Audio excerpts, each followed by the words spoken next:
Hello friend, welcome to the second lecture of money and banking. अगर आप लोगों ने फर्स्ट लेक्चर को नहीं देखा है तो ऊपर आपको लिंक शो कर रहा होगा, उस पर क्लिक करके पहला आप फर्स्ट लेक्चर को देखिए, फिर इस लेक्चर को देखिए तो आपको ज्यादा समझ में आएगी। तो आज हम लोग सेकेंड लेक्चर में बात करने वाले इवोल्यूशन ऑफ बैंक, मतलब इकोनॉमी के अंदर बैंक कहाँ से अराइज हुई, कहाँ से ओरिजिन हुआ बैंक। तो आज उसके बारे में बात करने वाले।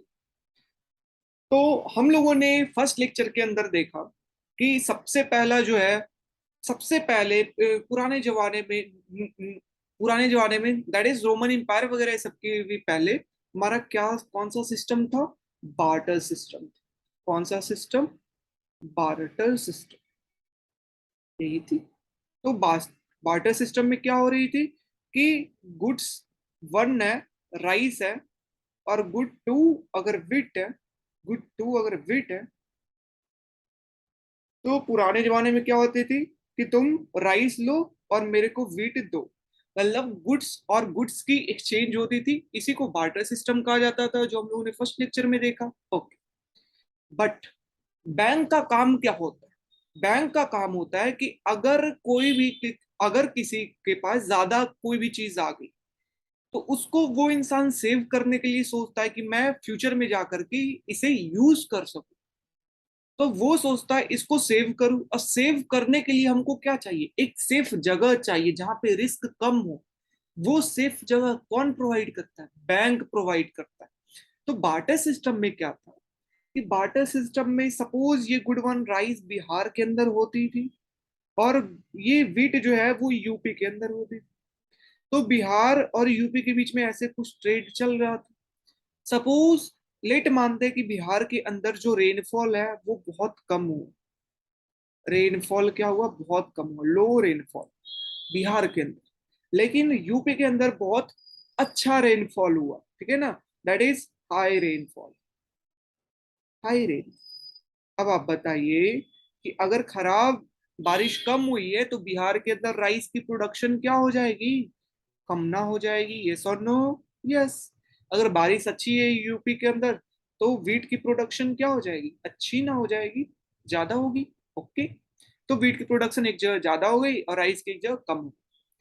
पहले इनिशियली जो थी, पहले एक की 1 केजी राइस मैं तुमको दूंगा और तुम 1 केजी वीट मेरे को देना। मैं तुमको 1 केजी राइस दूंगा, तुम मेरे को 1 केजी वीट देना। ये ट्रेड था। अब क्या हुआ? बिहार के अंदर क्या हो गया? कम हो गया। यूपी के अंदर क्या हो गया? ज्यादा हो गया। तो बिहार वाले जो ये राइस है वो देना क्या सोचेंगे? कम सोचेंगे कि अब मैं 0.8 केजी ही राइस दूं, और यहाँ पर अच्छा प्रोडक्शन हुआ है तो मैं इससे 1.5 केजी वीट लूं। कम दूं, ज्यादा लूं, बिहार वाला यही सोचेगा। But there is a problem. UP वाला भी अगर यही सोचेगा तब हो पाएगा ट्रेड, वरना ट्रेड नहीं हो पाएगा। That is known as double coincidence of want. Okay, double coincidence of want. जिस कारण बार्टर सिस्टम में प्रॉब्लम क्रिएट हो रहे थे। अब देखिए, अगर यूपी वाले के यहाँ प्रोडक्शन अच्छा हुआ है तो अब बताइए प्रॉफिट क्या होगा? ज्यादा होगा। प्रॉफिट क्या होगा? ज्यादा होगा। अब प्रॉफिट ज्यादा होने का मतलब ज्यादा प्रोड्यूस कर दिया है तो कुछ है तो नहीं, पैसे के फॉर्म में नहीं कन्वर्ट कर सकता, गोल्ड के फॉर्म में बार्टर सिस्टम में कन्वर्ट नहीं कर सकता। तो ज्यादा प्रोडक्शन को क्या करेगा वो? स्टोर करके रखेगा, है ना?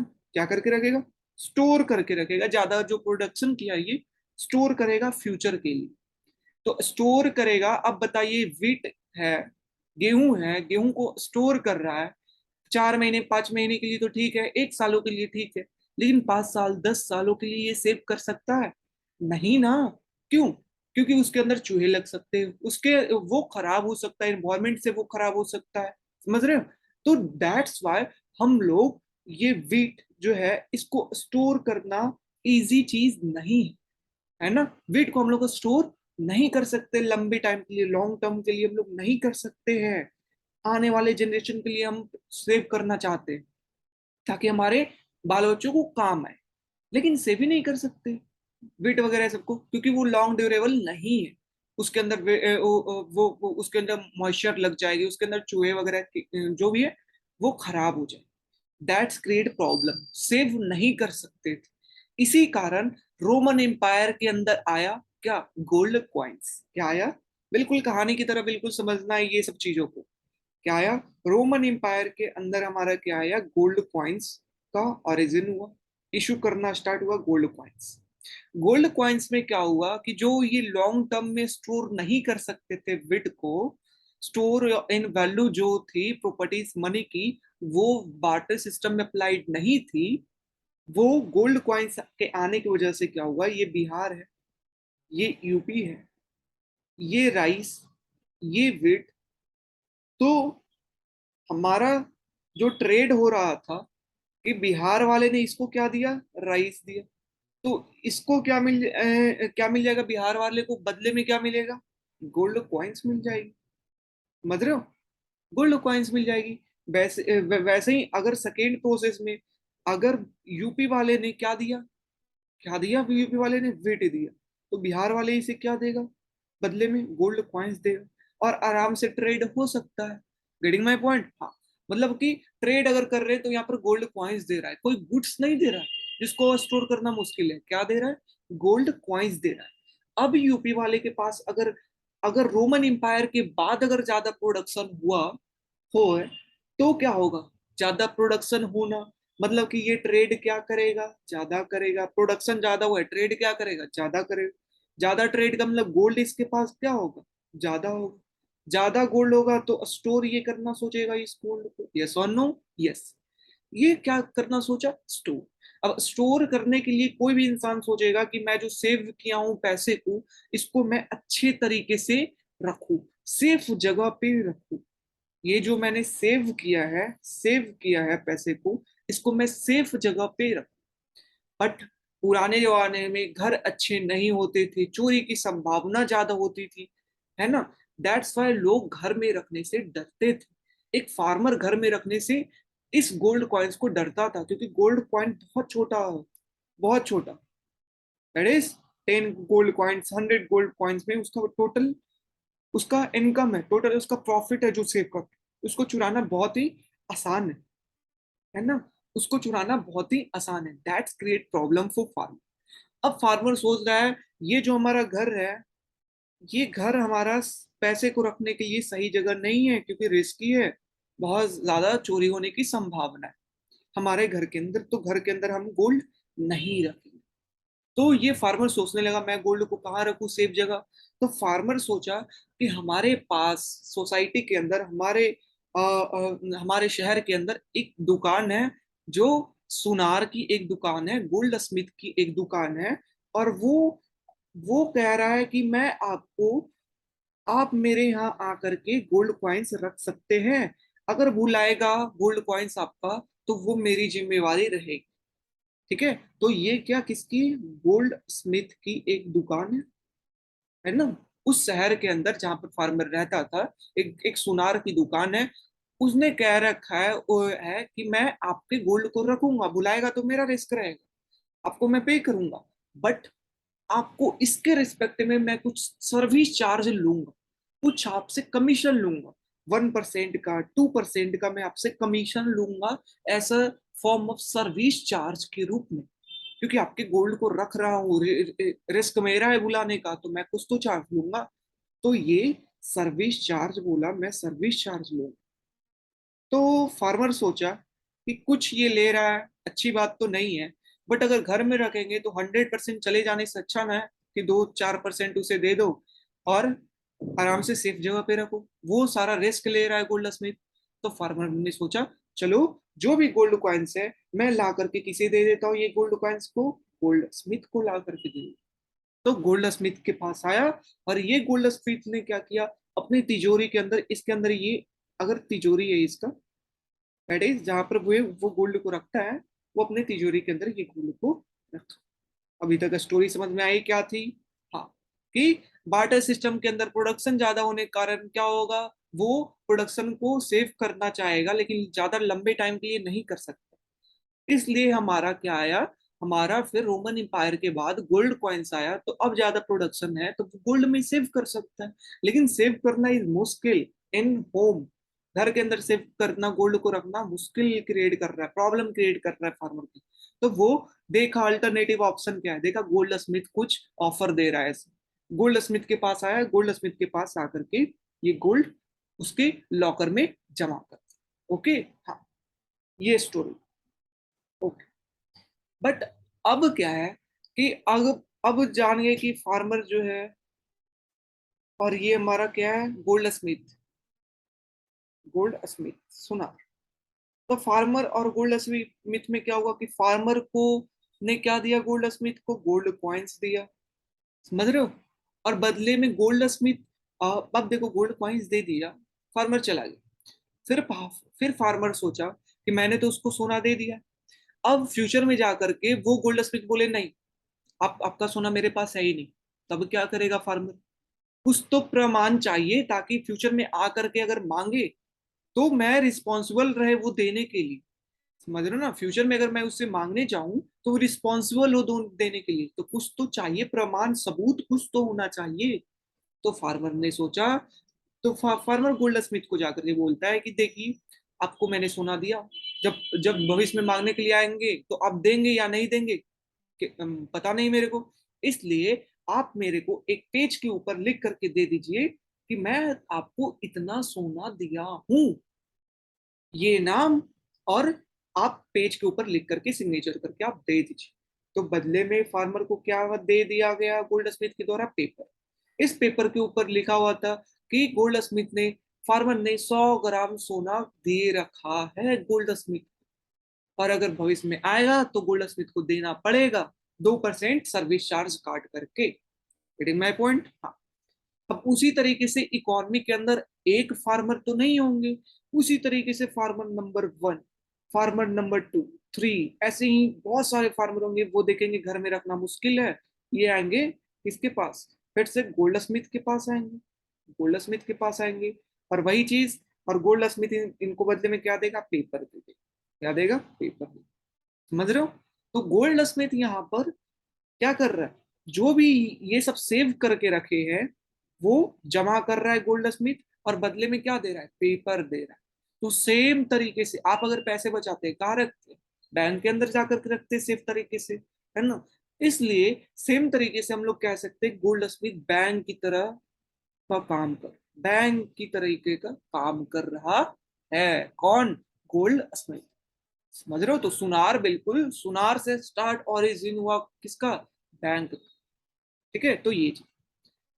अब क्या हुआ कि ये फार्मर जो है, सपोज फार्मर कहीं से लोन ले रखा था, किसी दूसरे इंसान से फार्मर लोन ले रखा था, सपोज कोई रिच पर्सन था उससे लोन ले रखा था फार्मर। तो फार्मर के पास क्या है, ये पेपर, ये पेपर है। तो फार्मर सोच रहा है क्यों नहीं इसका लोन मैं दे दूं। तो फार्मर बोलेगा मैं आपको क्या दे देता हूँ, पेपर दे देता हूँ, मैं आपको पेपर दे देता हूँ, उसके यहाँ मेरा गोल्ड जमा है, लीजिए ये आप पेपर, आप उसके यहाँ से जाकर के मांग सकते हैं। और रिच इंसान जो है, वो जो लोन था, वो लोन फार्मर पर से चला जाएगा, समझ रहे हैं कि नहीं। हाँ, तो इस तरीके से वर्क करने लगेगा, एक एक इंसान से दूसरी जगह वो पेपर पहुंच गया। उसी तरीके से ये रिच इंसान को, अगर अगर ये किसी मार्केट के अंदर गया, कोई कार खरीदने के लिए गया, क्या गया, कोई कार खरीदने के लिए गया, तो कार खरीदने के लिए गया, तो रिच इंसान क्या देगा इसको, वो बोलेगा मेरे पास इतने सोने की पेपर है, आप ये पेपर ले लीजिए, उसके पास से आप सोना निकाल सकते हैं जब आपका मन करे। तो कार मेकर ले लेगा, और बदले में रिच इंसान को क्या देगा, कार दे देगा, यानी प्रॉब्लम नहीं। ओके, ये बात है।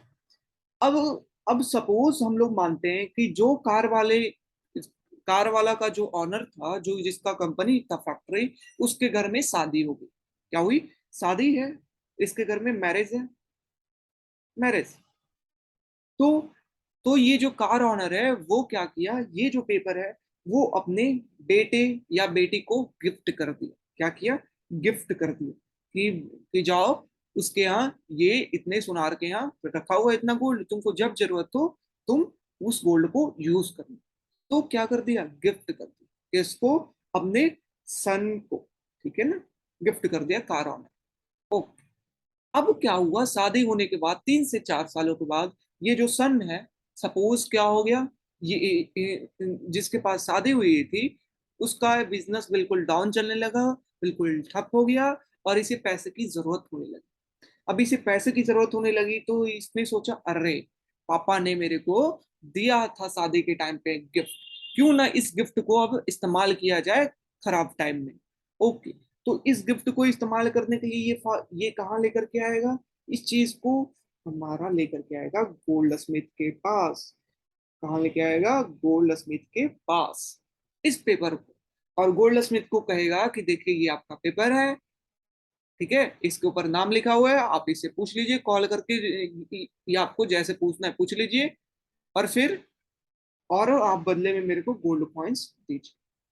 तो गोल्ड स्मिथ बोलेगा ठीक है, हाँ हाँ ये मेरा सिग्नेचर है, ये मेरे यहाँ का पेपर है, ठीक है, आपको बदले में मैं आपको गोल्ड कॉइन्स देता हूँ। समझ रहे हो, तो इस तरीके से इनिशियली प्रोसेस चल, गेटिंग माई पॉइंट। हाँ, ओके, तो इस तरीके से इनिशियली प्रोसेस चला। आप लोगों को समझ में आई कि बैंक का एवोल्यूशन कहाँ से हुआ, तो ये बात, तो ओके। बट इसी तरीके से हम देख, इकोनॉमी के अंदर दो चीजें होती, एक चीज होती एसेट और एक होता है liability. Asset and liability. Asset किसे कहते, एसेट उस चीज को कहेंगे ना जिससे आप भविष्य में कुछ इंटरेस्ट रेट कमाएंगे, जिससे आप भविष्य में कुछ इंटरेस्ट रेट अर्न करेंगे, आपको मिलेगा क्या, इंटरेस्ट रेट भविष्य में मिलेगा फ्यूचर में, तो उस चीज को क्या करेंगे, एसेट। समझ रहे, दैट इज फ्यूचर के अंदर आप क्या करेंगे, अर्न इंटरेस्ट रेट। समझ रहे हो ना, इंटरेस्ट रेट। जैसे कि आपका अगर एक घर है, आपने एक घर बनाया, आपको पता है कि फ्यूचर में मैं इससे रेंट कमाऊंगा, है ना, जो भी रेंट जिसको भी मैं रेंट लगाऊंगा उससे मैं रेंट कमाऊंगा, तो वो क्या है, एक तरीके से इंटरेस्ट रेट ही ना है, कुछ आप अर्न कर रहे हैं फ्यूचर में, दैट इज एसेट। तो हाउस आपके लिए क्या है, एसेट है। एनी प्रॉब्लम नहीं ना, नहीं। ओके, वैसे ही आपका एक ऑटो है, किसी को ऑटो चलाने के लिए दे दी, तो आपको पता है कि भविष्य में उससे मेरे को आएगा ही पैसा, तो ऑटो आपके लिए क्या है, एसेट है। कार आपके लिए क्या है, एसेट है। ओके, इस तरीके से इट इज। समझ रहे हो ना, तो एसेट किसे कहेंगे, जिससे मैं भविष्य में कमाऊं, मैं कमाऊं। लेकिन लाइबिलिटी किसे कहेंगे, जिससे आप किसी को इंटरेस्टेड दे, कमाए नहीं, गवाए। Getting my point, that is what, if you lose interest rate, है ना, अर्न नहीं, if you lose interest, interest rate, lose से अच्छा रहेगा टर्म इकोनॉमिक्स के अंदर, दैट इज पे।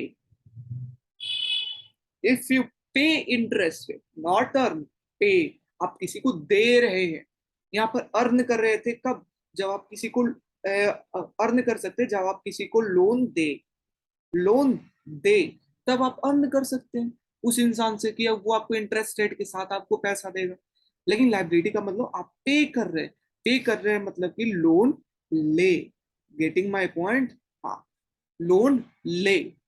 बैंक से अगर मैंने पैसा लिया है तो वो क्या है, लाइबिलिटी है कि बाद में उसको देना पड़ेगा इंटरेस्ट रेट के साथ। एसेट का मतलब बाद में मेरे को मिलेगा, लाइबिलिटी का मतलब बाद में मेरे को देना पड़ेगा। Getting my point, that is positive. आपका वेल्थ के अंदर ये क्या है, पॉजिटिव पार्ट है।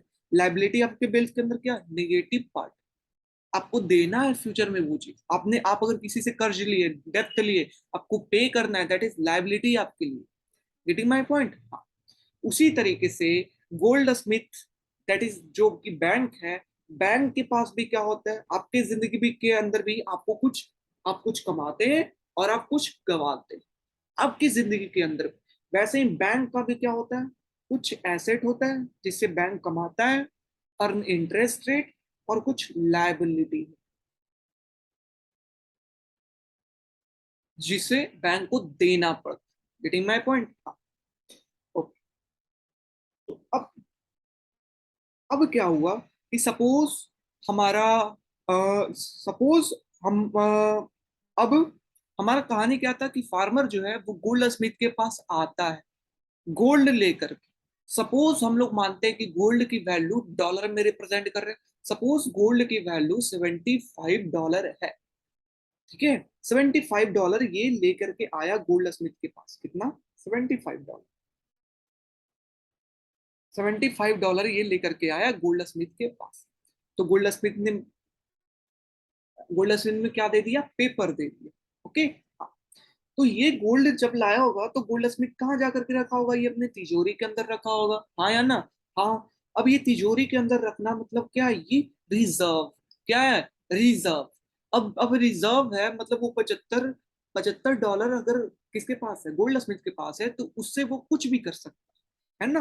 वो किसी को लोन दे सकता है, वो कुछ भी कर सकता है। वो $75 उसके पास है, उससे वो कमा सकता है ना? तो वो किस पार्ट में आएगा? एसेट के पार्ट पार्ट में आएगा। Getting my point? हाँ। तो $75 लाया फार्मर ने, जो सुनार था, जो बैंक था, उसने अपने रिजर्व में तिजोरी के अंदर रखा। कितना? $75 रुपीज। Any problem? नहीं ना? कोई भी प्रॉब्लम? लेकिन बदले में क्या दिया लिख करके? तिजोरी के अंदर लिख करके रख करके फिर क्या दिया? एक पेपर दिया जिसके ऊपर लिखा हुआ था कि मैं अगर वो इसमें आते हैं तो आपको मैं दूं। इस चीज को क्या कहते हैं? Demand deposit. क्या कहते हैं? Demand deposit. डिमांड डिपॉजिट का मतलब होता है कि जब कभी भी ये फार्मर आ करके इस सुनार से पैसा मांगेगा, गोल्ड मांगेगा, गोल्ड स्मिथ को वो देना पड़ेगा। जब कभी भी जो डिपॉजिट किया है गोल्ड को, जो डिपॉजिट किया है डॉलर, वो मांगेगा आकर के बैंक से, सुनार से, वो बैंक और सुनार को वापस देना पड़ेगा। जब भी डिमांड करेगा अपने डिपॉजिट पर तो उसे देना होगा बैंक को। That is known as demand deposit. जब करे तब देना है। तो $75 दिया है, तो डिमांड डिपॉजिट डिमांड कितना करेगा फ्यूचर में जाकर के? जो कि देना है। देना वाला मतलब पार्ट क्या? लाइबिलिटी ना। हाँ। और ये क्या है? एसेट का मतलब भविष्य में लेना है। Any problem? नहीं। तो देना है। देना किसको देना है? लोगों को। डिमांड डिपॉजिट उसे कहते हैं। कितना का? $75 भविष्य में आके मांगेगा मेरे से। Any problem? नहीं ना? तो ये इनिशियली बात हुई कि रिजर्व में $75 गया, और ये डिमांड डिपॉजिट भविष्य में आकर के मांगेगा। वो पेपर लाएगा, पेपर लिखा हुआ लाएगा, और वो मांगेगा भविष्य में पैसे मेरे से। Any problem? नहीं। तो ये चीज थी। ओके। ओके। तो ये इनिशियली अगर बात करते हैं तो ये है। अब देखो, ये जो पेपर है, ये जो पेपर जो दे दिया है, ठीक है ना, फार्मर को जो दे दिया गोल्ड स्मिथ, इससे फार्मर अलग अलग चीजें कर सकता है। पहला चीजें, वो चाहे तो गोल्ड स्मिथ के पास आ सकता है इस पेपर के द्वारा। गोल्ड स्मिथ के पास आया और पैसे निकाल लिए। सेकेंड थिंग, ये पेपर किसी दूसरा इंसान को दे सकता है। दैट इज फार्मर नहीं, शॉपकीपर को दे सकता है। शॉपकीपर, समझ रहे हो ना? कोई दुकानदार को दे सकता है ये। समझ रहे हो ना? ओके। ओके। और क्या? और कुछ? हाँ। ये जो पेपर है, इस पेपर से वो लोन किसी का लिया है तो लोन वो भर सकता है। तो अलग अलग ऑप्शन है जो कि फार्मर के पास अवेलेबल है इस पेपर के द्वारा। यानी प्रॉब्लम नहीं। ओके। अब देखिए, ये पेपर प्रॉब्लम क्या क्रिएट कर रहा था? ये जो पेपर है, ये पेपर जो है वो प्रॉब्लम क्या क्रिएट कर रहा था? क्योंकि इसके ऊपर लिखा हुआ था। क्या लिखा हुआ था? कि $75 जो है लिया हूं। ठीक है। और जो है सिग्नेचर ये किया हुआ है, जो दुकानदार है, जो सुनार है, उसका सिग्नेचर किया हुआ है, और नाम भी लिखा हुआ है कि मैंने इसको दे रखा है। ठीक है ना? मैंने इससे $75 लिया है, भविष्य के अंदर मैं इसे दे दूंगा जब ये पेपर देगा तब। ये लिखा हुआ है। अब प्रॉब्लम क्या हो रहा है पेपर से? हाँ, पेपर का एडवांटेज ये है कि दूसरे गोल्ड स्मिथ से आकर के गोल्ड ले सकता है, शॉपकीपर को दे सकता है, लोन पे कर सकता है। तो ये सब एडवांटेज है। बट डिसएडवांटेज क्या होगा इस पेपर की? कि इसके ऊपर अगर फार्मर को जरूरत है सिर्फ 25 डॉलर की, कितने की? $25 की जरूरत है फार्मर। तो अब इस पेपर को क्या करेगा? इसको काट तो नहीं सकता, इसको इरेज तो नहीं कर सकता। अब ये अगर किसी दूसरा इंसान को, फार्मर नंबर 2 को या शॉपकीपर को दे देगा, लेकिन इसके ऊपर जो नाम है इसको तो मिटा वो नहीं सकता। यस और no? Yes. That's create problem, है ना? तो ये क्या क्रिएट कर रही थी? प्रॉब्लम क्रिएट कर रही थी। ठीक है।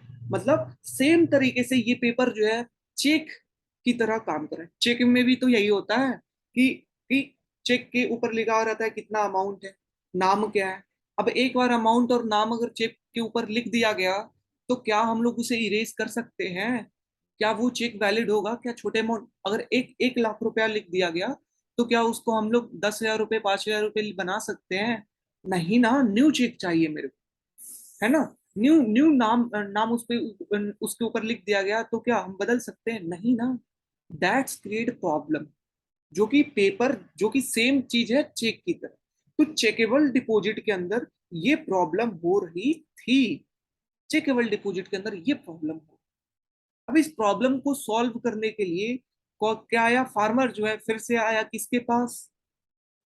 फिर से अगेन सीजन नंबर 2। बिल्कुल समझ रहे हैं?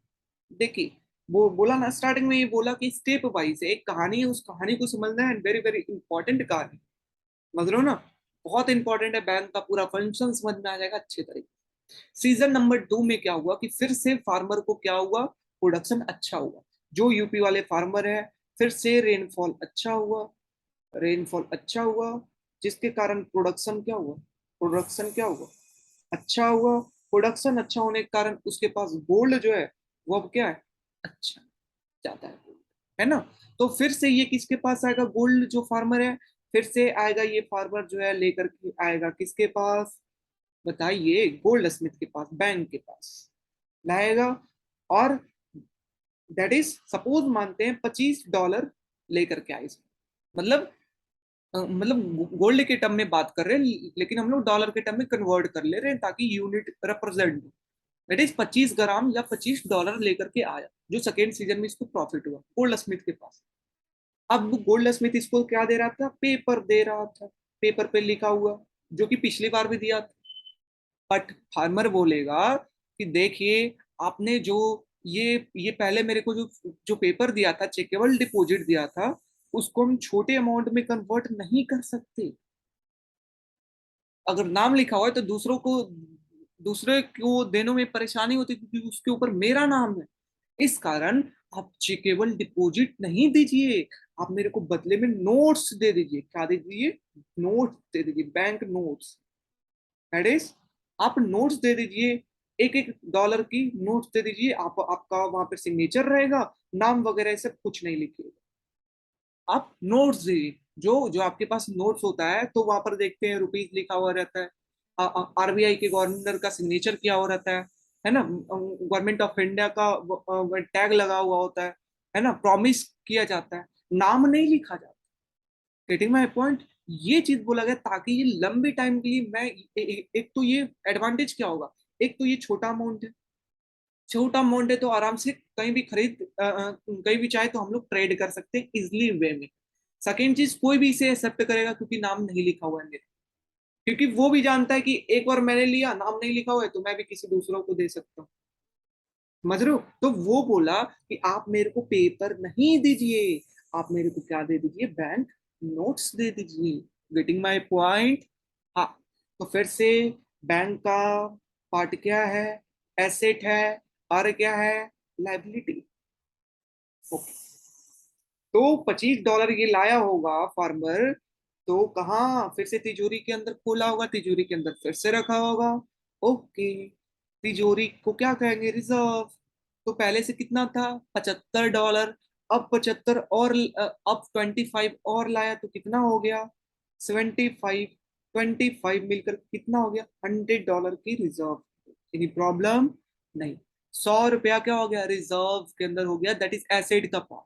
एसेट का क्यों? क्योंकि इस रिजर्व के साथ वो कुछ भी कर सकता है, इससे कोई इंटरेस्ट रेट किसी को देकर के कमा सकता है बैंक। समझ रहे हैं? ओके।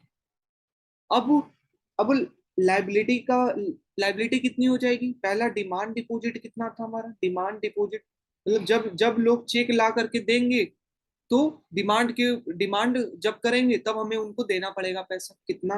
75। $75।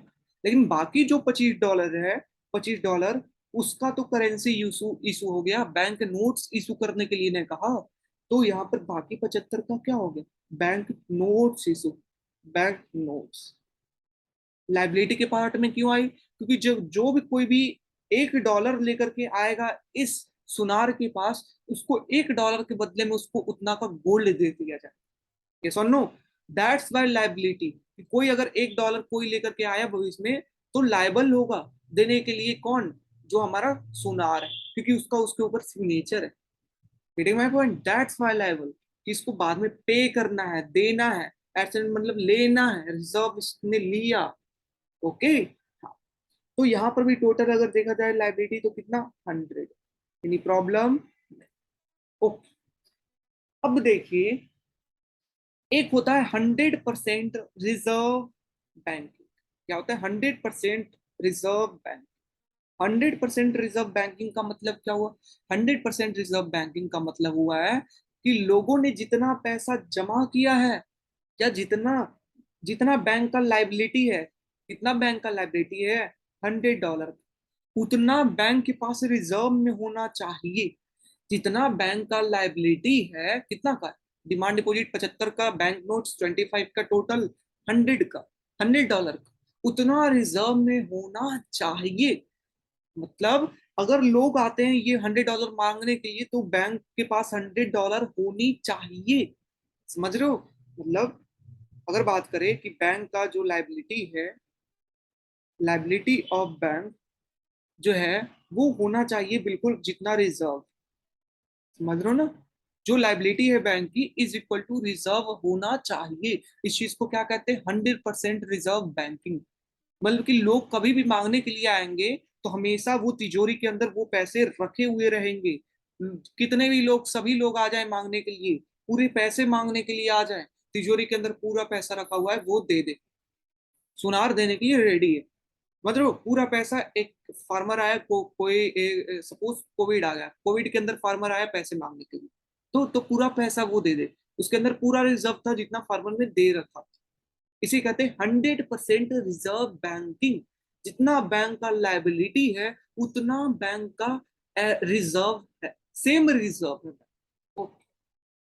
तो इसे कहते हैं 100%। इसका अगर डिफिनेशन आप लोगों को लिखना है, तो हम लोग इसका क्या डिफिनेशन लिखेंगे? That is total value of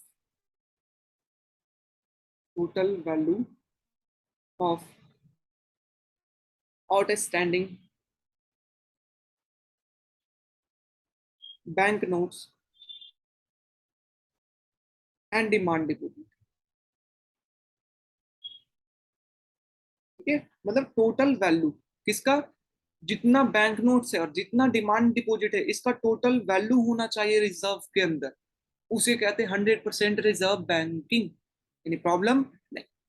but सुनार देख रहा है यहाँ पर, सुनार या बैंक बोले सेम लैंग्वेज में। तो सुनार यहाँ पर देख रहा है कि देखो, फार्मर, कोविड हमेशा तो नहीं आती, फार्मर हमेशा ये पैसे मांगने के लिए नहीं आएगा, क्योंकि वो लॉन्ग टर्म में सेव करने के लिए ये पैसे को रखा। तो इसको तिजोरी के अंदर ऐसे ही बंद रखने से अच्छा है, क्यों नहीं इसको ऐसे तिजोरी के अंदर बंद रखा? $100 को बंद रखा हुआ है, इसको रखने से अच्छा है कि हम क्यों नहीं दूसरे किसी को दे दो, जिसको जरूरत है पैसे की, जो मांग रहा है, क्यों नहीं उसको दे करके कुछ इंटरेस्ट रेट कमा करके हम लोग अर्न करें इस पैसे। Getting my point? हाँ। तो वो क्या सोच रहा है कि क्यों नहीं मैं दूसरे को दे दूं। समझ रहे हो? दूसरे को मैं दे दूं, ताकि दूसरे को दे दूं, जिससे मैं इंटरेस्ट रेट कमाऊं, मैं और बेनिफिट कमाऊं, क्योंकि एक बार में फार्मर नहीं आएंगे। ओके। तो तो एजम्पशन किया गया, एजम्पशन, क्या एजम्पशन किया गया? एजम्पशन किया गया दैट इज ऑल डिपोजिटर, मतलब जो पैसे को डिपॉजिट किए हैं, do not fund on the same same day. Same day मतलब सेम डे के अंदर सभी डिपॉजिटर आकर के नहीं पैसे अपने मांगने लगेंगे, ऐसा इज्यूम किया गया। Getting map? ऐसा मान लिया गया कि सभी डिपॉजिटर जितने पैसे सुनार के पास दिए, जितने सोना दिया है, सभी कोई एक ही दिन आकर के नहीं मांगने लगे। ठीक है? क्योंकि वो लंबे टाइम के लिए दिए हैं, इसलिए सब एक बार नहीं आ सकते, तो इसको हम लोन दे सकते हैं। ओके। ओके। सपोज गवर्नमेंट ने फिक्स कर रखा है कि इस बैंक को, इस सुनार को कम से कम 20% रिजर्व रखना ही है। क्या गवर्नमेंट ने फिक्स कर रहा है? गवर्नमेंट फिक्स कितना कर रखा है रिजर्व को, दैट इज 20%। कितना कर रखा है, 20% रिजर्व उसको रखना ही है। जो लाइबिलिटी है उसका 20% उसको लोन रखना है। गवर्नमेंट ने फिक्स कर रखा। पहले 100% था, जितना लाइबिलिटी है उसका 100% हो तो 100% रिजर्व बैंक। अब क्या है, अब देख रहा है कि खाली पैसे को ऐसे रखने से अच्छा नहीं है, सोने को रखने से ऐसे अच्छा नहीं है, इसको लोन दो। गवर्नमेंट ने बोला 20% कम से कम तुमको तुमको रखना ही है, तुमको तिजोरी के अंदर 20% रखना ही है। गोल्ड जितना लाइबिलिटी है उसके बराबर 20%। तो ये उसके ऊपर क्या है, दैट इज रेगुलेशन, ये कानून दिया। तो अच्छा, बैंक के पास अब क्या ऑप्शन है, बैंक के पास ऑप्शन है एसेट, और ये क्या था, लाइबिलिटी। लाइबिलिटी अब 20% रखना है। तो अब बताइए 100 रुपए का 20% कितना होगा, क्योंकि क्योंकि 20% रखना है किसका, of liability. Of liability 20% liability का रखना। तो लाइबिलिटी हमारा कितना था, demand deposit is equal to what, हमारा कितना 75। और हमारा क्या था, बैंक नोट्स कितना 25। तो 20% अगर हम लोग लाइबिलिटी का निकाले तो कितना रिजर्व के अंदर रखना है। तो रिजर्व के अंदर मिनिमम जो है कम से कम 20% रखना है। ये 100 हुआ लाइबिलिटी, 100। 100 का 20% अगर निकाले तो $20 रखना है, यानी प्रॉब्लम नहीं। तो रिजर्व के अंदर कितना रखेगा, $20 इसको रखना है। लेकिन बाकी जो $80 बच गया, $80 बचा ना, रिजर्व के अंदर 100 रुपए तिजोरी के अंदर इसने रखा था, जिसमें से $20 इसको रखना है।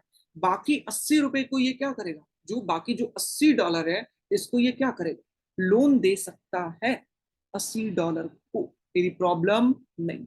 और लोन एसेट का पार्ट क्यों बना, क्योंकि लोन से ये इंटरेस्ट रेट कमाएगा, गवाएगा नहीं, कमाएगा। That's why loan is a part of asset. यानी प्रॉब्लम, देखिए आराम से बिल्कुल समझिए, कहानी बना करके समझिए, आप बिल्कुल समझ में आए। स्लोली स्लोली बिल्कुल समझिए, बहुत ही इंटरेस्टिंग। ओके। हाँ। तो तो हमारा क्या था, फिर से 100 रुपए लाइबिलिटी कितनी है, 100 रुपए, इसका 20% रिजर्व कितना हुआ, $20। बाकी 80 कहाँ जाएगा, लोन के अंदर। तो ये लोन के अंदर हमारा आ गया। ओके। तो ये काम इनिशियली हमारा करेगा। अब इस लोन से वो क्या करेगा, इंटरेस्ट रेट कमाएगा, और इंटरेस्ट रेट कमा करके ये उसका सेकेंड प्रॉफिट होगा। पहला कमाएगा सर्विस चार्ज के थ्रू, दूसरा कमाएगा लोन के थ्रू, यानी प्रॉब्लम नहीं। तो पहला सर्विस चार्ज, दूसरा लोन। अब क्या हुआ कि जिसको ये लोन दिया था, किसी सेकेंड को, कोई बिल्डर था, कोई बिल्डर को इसने लोन दिया है। बिल्डर ने क्या दिया, कोई बिल्डर ने क्या दिया, शॉप वाले को दे दिया। सपोज कोई सीमेंट का शॉप था, सीमेंट के शॉप वाले को ये पैसे आकर के दिए। सीमेंट के शॉप वाले को ये प्रॉफिट हुआ, तो ये फिर से किसके पास आएगा, पैसे जमा करने के लिए बैंक वाले के पास आएगा। क्या आया, बैंक वाले के पास आएगा। कितना लेकर के, $80 था, $80 लेकर के बैंक वाले के पास आ गए लेट, यानी प्रॉब्लम नहीं। फिर से बैंक के पास कितना आया, $80। फिर से $80 ये तिजोरी के अंदर रखेगा कि नहीं रखेगा, और $80 फिर से ये इंक्रीज कर जाएगा ना, डिमांड दैट इज लाइबिलिटी फिर से $80 का इंक्रीज कर जाएगा। यस और नो, यस। तो $80 ये लेकर के आया, तो फिर से नया रिकॉर्ड बनेगा बैंक का, दैट इज बैंक का एसेट लाइबिलिटी। एसेट के अंदर पहले से कितना था रिजर्व हमारा, पहले से रिजर्व हमारा कितना था बताइए, $20 का था। ओके। अब लाइबिलिटी कितनी हो जाएगी, अब लाइबिलिटी हो जाएगी डिमांड डिपॉजिट, जो है डिमांड डिपॉजिट कितनी की थी हमारा, 75। और bank note, suppose bank notes ये इशू किया, जब आया लेकर के $80, तो सारा का बैंक नोट्स इशू कर दिया। तो कितना, पहले से कितना था 25, अब 80 तो बैंक नोट्स फिर से देगा। समझ रहे हो, ये बैंक वाला $80 इसको दिया, तो बदले में ये बैंक क्या देगा, इसको बैंक नोट्स देगा। एनी प्रॉब्लम नहीं। कितना दिया, 25, कितना दिया, $80 का बैंक नोट्स इशू किया। तो टोटल अगर लाइबिलिटी देखा जाए तो 75, 25, 100 और 180, प्रॉब्लम नहीं। कितना, 180। 80 रुपीज। अब अगर इसका हम लोग निकाले, क्या निकाले कि कितना रिजर्व रखना है, तो एक 80 का 20% कितना होगा, या जो ये 80 आया, ठीक है, एक 80 जो आया, एक 80 का 20% हमारा कितना होगा, वन सेकेंड,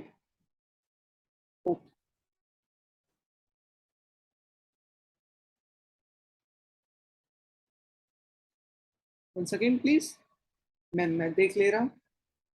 हाँ, ओके, ओके। एक 80 क्या है, लाइबिलिटी है। अब एक 80 का आप अगर 20% निकाले, 20% ऑफ व्हाट, 180, है ना, 20% ऑफ 180, तो आपका कितना आएगा, देख लीजिए, ठीक है, वन सेकेंड प्लीज। हाँ, 80 रुपया है, एक 80, ओके,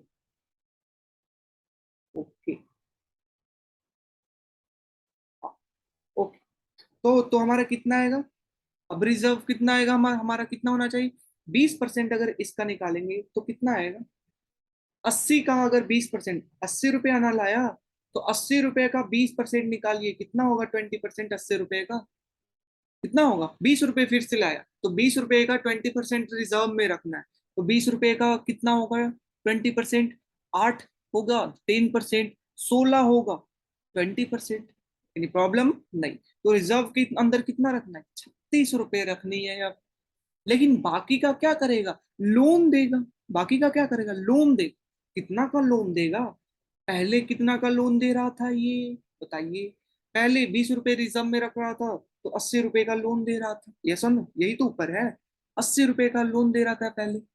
अब यहां से ये 80 रुपए वापस जमा किया, जिसमें 16 रुपए रिजर्व में रखना है 20%, तो अब कितना का ये लोन देगा, तो जो भी है 80 में से 16 रुपए रिजर्व में, तो बाकी का तो लोन देगा, तो 80 में 16 अगर करते हैं तो कितना आएगा, 64, है ना। 80 में 16 अगर माइनस करिए, क्यों, 80 रुपए बैंक में ला करके जमा किया, 80 रुपए बैंक में ला करके जमा किया, जहां पर कुछ पार्ट तो रिजर्व के अंदर जाएगा, कितना, 20%, कितना होगा इसका, 16 रुपए, बाकी जो 80% है वो कहाँ जाएगा, लोन देगा इसका, कितना, 64 रुपए, 80 में से 16 माइनस करे, 64 रुपए, तो अब 64 रुपए ये लोन देगा, तो टोटल लोन की अमाउंट कितनी हो गई, ये फोर, ये फोर, 144, यानी प्रॉब्लम नहीं, कितना, 144।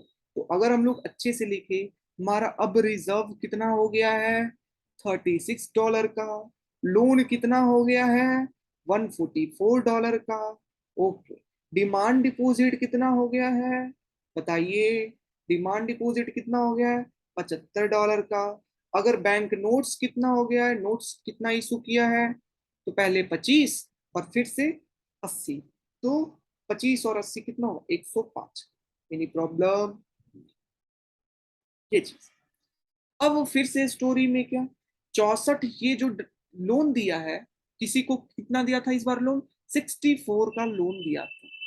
फिर किसी तीसरे इंसान को, सपोज किसी को ये कार लोन दिया है, क्या दिया, कार लोन दिया, कितना का, 64 का, $64 का। अब ये कार लोन दिया है, तो ये कार कंपनी के पास आएगी, कार कंपनी जो है वो क्या की, इस लोन को बैंक के अंदर डिपॉजिट कर दी, वेटिंग माई पॉइंट था।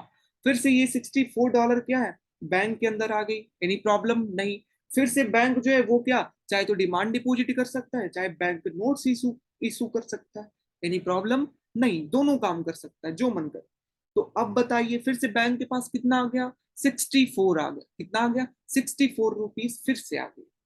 देखिए बहुत ही इंपॉर्टेंट है समझना इस चीज। तो ये क्या है, एसेट का पार्ट, फिर क्या है ये, लाइबिलिटी। एसेट की पार्ट की अगर बात करते हैं हम लोग, तो एसेट में हमारा क्या है, रिजर्व, कितना रिजर्व है, सबसे पहला $20 का, फिर $16 का, है ना, ओके। लोन फिर हमारा, लोन सबसे पहला 80 का, 100 में से 20 तो चला गया, अब कितना, 80 में से 16 चला गया, तो 64 का, यानी प्रॉब्लम नहीं। लाइबिलिटी हमारा क्या है, पहला तो डिमांड डिपॉजिट है, डिमांड डिपॉजिट पहला कितना का, 75 का। फिर क्या है, बैंक नोट्स, बैंक नोट्स कितना का, बैंक नोट्स स्टार्टिंग में 25 का, कर चुके हैं ना ये सब, हाँ। फिर हमारा बैंक नोट्स कितना का इशू किया गया, दैट इज 64 का, ठीक है ना। Bank note, sorry, that is 80 rupees ना ला करके बैंक के अंदर रखा, तो कितना का, 80 रुपीज का बैंक नोट इशू किया। अब ये 64 रुपया फिर से किसके पास आया, जो लोन दिया था किसके पास आया, बैंक के पास आया। तो फिर से बैंक नोट्स कितना, 64 रुपए। फिर से बैंक नोट्स लेकर के आया, बैंक इसको क्या देगा, दैट इज, अगर ये बैंक है, अगर ये कार जो लोन लेने वाला है वो, तो कार लोन वाला इसके पास क्या दिया ला करके, 64 डॉलर दिया, बदले में इसको क्या दिया, बैंक नोट्स दे दिया। Getting my point. तो हाँ, अब ये 64 डॉलर जो आया, इसको फिर से इस 64 डॉलर में से 20% तो इसको रिजर्व रखना है, यस और नो। 20% क्या रखना, रिजर्व रखना। तो रिजर्व फिर से इंक्रीज करेगा, कितना, 64 का अगर 20% देखा जाए तो कितना होगा, 64 का 20% कितना होगा, ओके, 64 का 20%। अगर हम लोग 10% की बात करते हैं, 6.4, 10% 6.4, 20% 12.8, तो हमारा नेक्स्ट क्या हो जाएगा, दैट इज 12.8 जो है इसको रिजर्व में रखना होगा, इंक्रीज कर गया।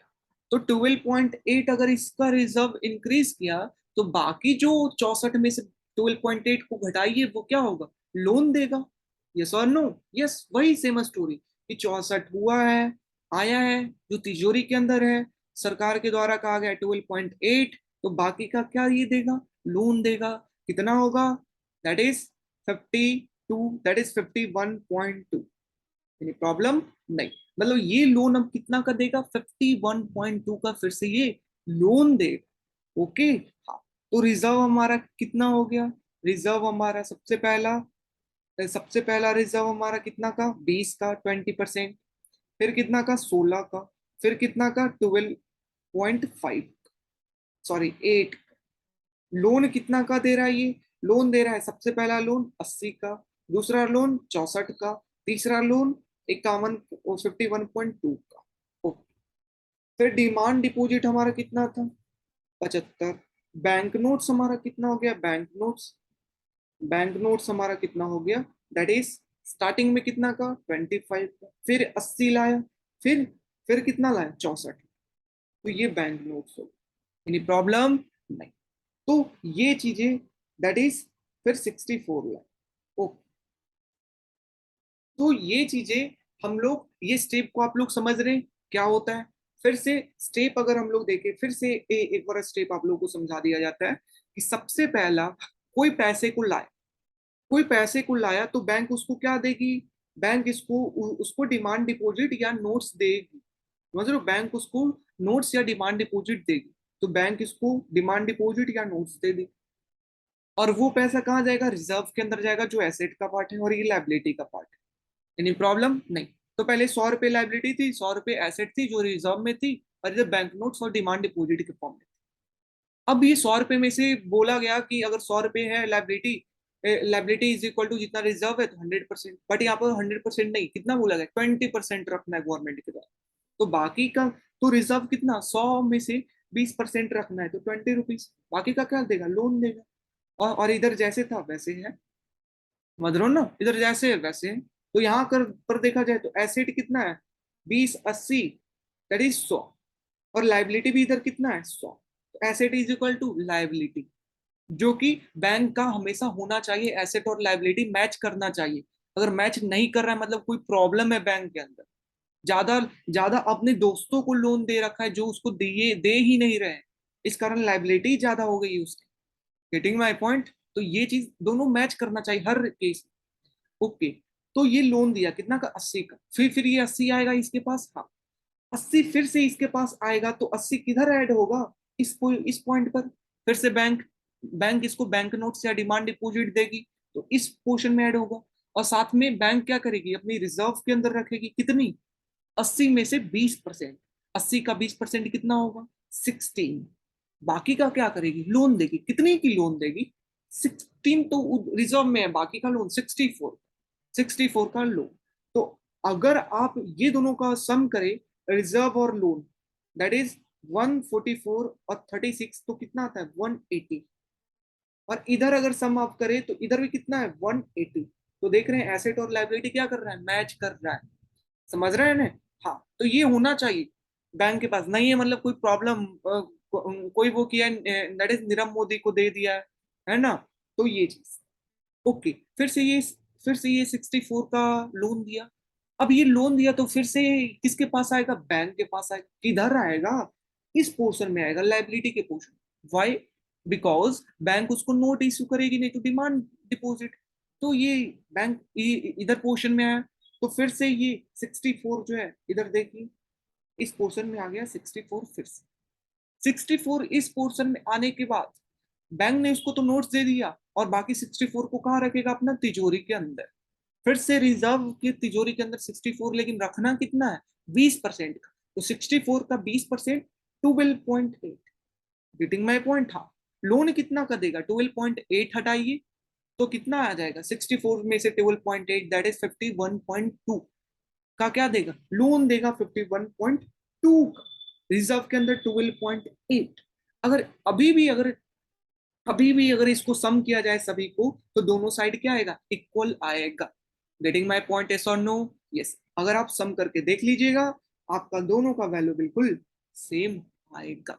That is the condition for any bank. Bank अगर अच्छा अच्छा बिहेव कर रही है, अच्छे तरीके से फंक्शन कर रही है, इसका मतलब asset is equal to liability होगा।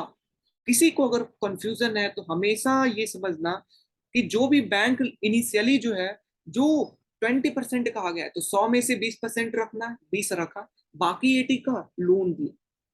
20 तो रखा, 80 का लोन दिया। फिर से 80 क्या आएगा, किसके पास, बैंक के पास। किधर की हो, लाइबिलिटी के पोर्शन में, क्योंकि बैंक नोट इसका इशू करेगा या डिमांड डिपॉजिट देगा।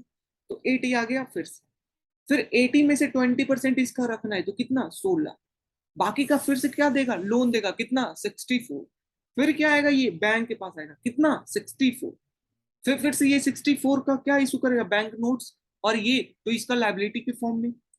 फिर से इसका 20% रखना है, दैट इज 12 पॉइंट कितना, 8। बाकी का क्या करेगा, फिर से लोन इशू करेगा 51.2। फिर से 51.2 किसके पास आएगा, बैंक के पास आएगा। फिर बैंक नोट इशू करेगा लाइबिलिटी के फॉर्म में। फिर ये 51.2 का 20% कहाँ रखना है, हमारा इसके अंदर रखना है, रिजर्व के अंदर। बाकी का क्या करेगा, लोन देगा। सेम प्रोसेस चलते रहेगा, लेकिन ये इंफिनिटी प्रोसेस नहीं होगी। वाई? बिकॉज आप देख रहे हो हमेशा लोन की अमाउंट कम हो रही है ना? हमेशा लोन की अमाउंट पहले था 80, फिर 64, फिर अकाउंट 51। समझ रहे हो ना? तो धीरे धीरे अमाउंट कम हो रही है। ऐसे ऐसे होते टाइम एक टाइम ऐसा आएगा कि बैंक जीरो लोन दे पाएगा, जीरो लोन दे पाएगा। समझ लो, सेम प्रोसेस आप अगर करना चाहते हैं तो सेम प्रोसेस आप करते जाइए। 6-7 स्टेप के बाद आप देखिएगा आपका लोन अमाउंट जीरो हो जाएगी। समझ रहे हैं ना? दैट इज ओवरऑल इकोनॉमी के अंदर इनिशियली स्टार्ट कितना से हुआ था, 100 रुपए से। तो हम लोगों ने 180 रुपए तो देखा, यहाँ पर कितना देखा, 180 रुपए। यहाँ पर अगर देखेंगे तो 200 कुछ रुपए आ जाएंगे। तो हम लोग फाइनली कहा गया कि ये 100 रुपए से बैंक ने कितने रुपए बना दिया, लोन दे करके 500 रुपए बना दिया। कितना, एक 100 रुपए से बैंक ने 500 रुपए बना दिया। Getting my point? बैंक ने 500 रुपए बना दिया। क्यों 500? क्योंकि 20% इसका रिजर्व रखना है। मतलब 100 रुपए, 500 का 20% कितना होगा, 100 ना। दैट्स वाई 500 रुपए ये बनाएगा। Getting my point? फिर से क्या बोला मैं, कि 20% आपको रिजर्व रखना है, रिजर्व रखना है। 100 रुपए आपके पास थे, कब तक आप बनाते रहेंगे इस पैसे को, कब तक आप लोन देते रहेंगे, जहां पर आपका 100 रुपए आपका मैच कर जाए। तो 500 रुपए का अगर 100 रुपए 20% अगर हम लोग निकालते हैं, तो कितना आता है, 500 का 20% कितना आएगा, 100 रुपीज ना। हाँ, क्योंकि 100 रुपीज आपको रिजर्व के अंदर रखनी ही है। समझ रहे हो ना? तो हाँ, मतलब 500 रुपए तक आप लोन दे सकते हैं। तो मतलब आप अगर स्टेप करते रहिएगा तो वो आपका आ जाएगा। इन्फिनिटी ये प्रोसेस नहीं है, एक एंड आएगा जहां पर लोन अनेबल होगी लोन देने के लिए। एनी प्रॉब्लम नहीं। तो ये प्रोसेस था जो कि बहुत ही इंपॉर्टेंट था, कि बैंक कैसे फंक्शन करते हैं, बैंक कैसे एक 100 रुपए से कैसे 500 रुपए जनरेट करते, कैसे बैंक लोन देती है। समझ रहे हो ना, क्या एसेट होता है क्या लाइबिलिटी। एसेट में रिजर्व आता है, रिजर्व एंड लोन आता है। लाइबिलिटी में डिमांड डिपॉजिट बैंक नोट्स आता है। प्रॉब्लम नहीं, एसेट लाइबिलिटी मैच कर रहा है तब अच्छा, मिसमैच कर रहा है मतलब कोई कोई तो घोटाला हुआ है बैंक के अंदर, प्रॉब्लम। तो इस तरीके से बैंक फंक्शन करती है, इस तरीके से लोन इश्यू करती है। ओके, नेक्स्ट थिंग हमारा है कि बैंक और कैसे प्रॉफिट कमाती है। पहला प्रॉफिट कब है, हम लोग क्या बोले थे कि पहला प्रॉफिट कब है, सर्विस चार्ज। सर्विस चार्ज जो बैंक बैंक सर्विस चार्ज लगाती है, दैट इज गोल्ड वगैरह सबके ऊपर सर्विस चार्ज डिपॉजिट करते हैं उसके ऊपर। सेकेंड पे क्या है, दैट इज लोन का अमाउंट देना। क्या देना, लोन का अमाउंट से जो उसको इंटरेस्ट रेट मिलता है, earn interest rate, that is second profit. Third profit क्या है इसका, ये देखिए थर्ड प्रॉफिट क्या है बैंक का। थर्ड प्रॉफिट जानने के लिए हमको हमको क्या जानना पड़ेगा, फाइनेंशियल इंटरमीडियरीज। फाइनेंशियल इंटरमीडियरीज, इसका मतलब क्या होता है फाइनेंशियल इंटरमीडियरीज का मतलब। इंटरमीडियरीज को हिंदी में आप अगर देखिएगा तो उसे कहते हैं आरसीए। आरसीए, आरसीए का मतलब क्या होता है कि बीच में होना, बीच में कोई दो इंसान है उसके बीच में होना, उसे कहते हैं आरसीए, है ना। जो कि एमएसपी वगैरह मंडी वगैरह, एपीएमसी मंडी वगैरह सब में आरसीए होते हैं। दैट इज कोई फार्मर अपना क्रॉप लेकर के आया, गाड़ी से फार्मर क्रॉप लेकर के आया। फार्मर डायरेक्ट सेलर को कांटेक्ट नहीं कर सकता, वो किसको कांटेक्ट करता है, एक पर्सन को कांटेक्ट करता है, और ये पर्सन लेकर के जाता है इस दुकानदार के पास, शॉप के पास लेके जाता है, और फार्मर को और क्या, फार्मर के जो क्रॉप है उसको सेल कराता है। और बीच में ये कुछ और ये कुछ परसेंटेज का आता है, 5-6% का, और इस तरीके से वर्क करता है। तो इसे कहते हैं इंटरमीडियरीज, आरची। तो अब आप समझ गए कि सेम तरीके से इसे क्या कह सकते हैं हम लोग, ब्रोकर। यस और नो, यस, हिंदी में दलाल। दलाल, यस और नो, मतलब सेम दलाल कह सकते हैं। मतलब बैंक, अब बोलेंगे बैंक कैसे ब्रोकर की तरह काम करता है, बैंक कैसे दलाल की तरह काम करता है। तो देखिए, सपोज, वन सेकेंड, तो सपोज आपके पास आप क्या है, एक फार्मर है। सपोज आप कोई फार्मर है, आप कोई फार्मर है, आपका बहुत अच्छा प्रोडक्शन हुआ, रेनफॉल अच्छा हुआ, आपने बेचा अच्छा, आपको प्रॉफिट हुआ, आपके पास पैसे है। आप उस पैसे को क्या करना चाहेंगे, सेव करना चाहेंगे। क्या करना चाहेंगे, सेव करना चाहेंगे। ओके, सेव करना चाहेंगे, आप रखना। आपको घर में रखने से क्या हो, क्या उस पैसे पे आपको डर है कि कहीं बच्चे नहीं चुरा ले, कोई चोरी आकर के नहीं कर ले। महंगाई अगर आएगा तो पैसे की वैल्यू कम हो जाएगी। हम लोगों ने फोर्थ सेमेस्टर के अंदर देखा है कि महंगाई आती है तो पैसे की वैल्यू को खाती जाती है। That is real value M by P. P का प्राइस अगर इंक्रीज होगा तो रियल जो वैल्यू है करेंसी की वो कम होगी। ये हम लोगों ने देख रखा है फोर्थ सेमेस्टर के अंदर। मतलब फार्मर क्या कर रहा है, सेव कर रहा है। घर में रखेगा तो महंगाई उसकी पैसे की वैल्यू को खाएगी, तो वो सेव करना नहीं सोचेगा। वो सोचेगा मैं इसको चाहे तो बैंक में डिपॉजिट कर दूं या किसी को मैं लोन दे दूं, किसी को मैं लोन दे दूं। अब ये फार्मर सोच रहा है कि किसी को मैं लोन दूं, लोन कोई इंसान को मैं लोन दूं। समझ रहे हो, ओके। तो मैं लोन दूं कोई इंसान को, बट फार्मर के पास प्रॉब्लम क्या है, फार्मर के साथ प्रॉब्लम है इस इंसान को ढूंढना, फाइंड करना कि कौन इंसान लोन ढूंढ रहा है। अगर मेरे पास 1,000 रुपये, 1,000 रुपये, तो तो कौन इंसान है जो 1,000 रुपये मांग रहा है। अगर हम 10% पे देना चाहते हैं तो कौन सा इंसान रेडी है 10% के ऊपर। इस इंसान का क्रेडिट क्या है, क्या ये पे करता है या नहीं करता है। समझ रहे हो, इसकी वैल्यू, इसका वेल्थ कितना है इस इंसान के पास। तो सारा चीज हमको जानना पड़ेगा। इस इंसान इस इंसान को लोन देने से पहले हमको सारा चीज जानना पड़ेगा। हाँ या ना, हाँ। इसलिए फार्मर सोचता है कि क्यों नहीं मैं डायरेक्ट पैसा किसको दे दूं, बैंक को दे दूं। किसको दे दूं, इतना जो झंझट है कि फाइंड करो, है ना, उसका उसका देखो, उसका क्या क्रेडिट है, उसको लोन देने के बाद उसको उस पे सर्च करो, उस पे निगाहें रखो कि वो पैसे को सही जगह यूज कर रहा है कि नहीं। तो बहुत ज्यादा रिस्क है यहाँ पे फार्मर के लिए। तो वो सोचता है ये रिस्क क्यों मेरे को लेना है, डायरेक्ट बैंक को दे दो। क्या दे दो, किसको दे दो, बैंक को दे दो। तो फार्मर ने अपने 1,000 रुपए जो है, जो सेव किया है, वो किसको दे दिया, बैंक को दे दिया। और ये 10% था, बैंक इसको 10% नहीं, बैंक इसको 6% देगी, क्योंकि ये सेफ है। बैंक के पास वो जानता है रिस्क कम है, इसलिए 10% से अच्छा है कि रिस्क कम लो, 6% ही कमाओ पैसे। क्योंकि यहाँ पर पता नहीं ये क्या करेगा नहीं करेगा। समझ रहे हो, हाँ। अब बैंक क्या करेगी, बैंक के पास पैसे आ गए। अब बैंक ये क्या करेगी, ये इंसान को ढूंढेगी बैंक कि किसको लोन चाहिए। तो एक फैक्ट्री वाला था, उसको पैसे चाहिए थे। कितने पैसे चाहिए थे, 1 लाख रुपए चाहिए थे, 1 लाख रुपीज, $1 लाख चाहिए थे। अब ये कोई फैक्ट्री का ऑनर है, उसे 1 लाख रुपीज लोन चाहिए। अब बैंक वाले के पास तो 1,000 है। उसी तरीके से अगर हमारा 100 फार्मर बैंक वाले के पास 1,000 रुपए डिपॉजिट किए, तो ये बैंक वाले इसको क्या देगा, 1 लाख रुपए की लोन दे सकता है। ये सुन लो, हाँ, ये ये 1 लाख रुपए की लोन दे सकता है, जो कि फार्मर ये काम नहीं कर सकता। साथ ही साथ ये बैंक जो है देखेगा क्या फैक्ट्री के पास, फैक्ट्री वाले का क्रेडिट सही है। फैक्ट्री वाले के पास अगर वो लोन पे नहीं करता है, क्या उतना अमाउंट का मैं उससे पैसे वसूल सकता हूँ। समझ रहे हो, बैंक वाले उस पर निगाहें जमाए रखेगा, बार बार उससे जाएगा, मिलेगा, पैसे वापस करने के लिए उसे कहेगा। समझ रहे हो ना, तो बैंक का ये काम रहता है। Getting my point. तो हाँ, तो फार्मर इसको पैसे दिए और इस पैसे को बैंक वाले ने पहुंचा दिया फैक्ट्री वाले के पास। तो बीच में ये इंटरमीडियरीज की तरह बैंक काम करता है।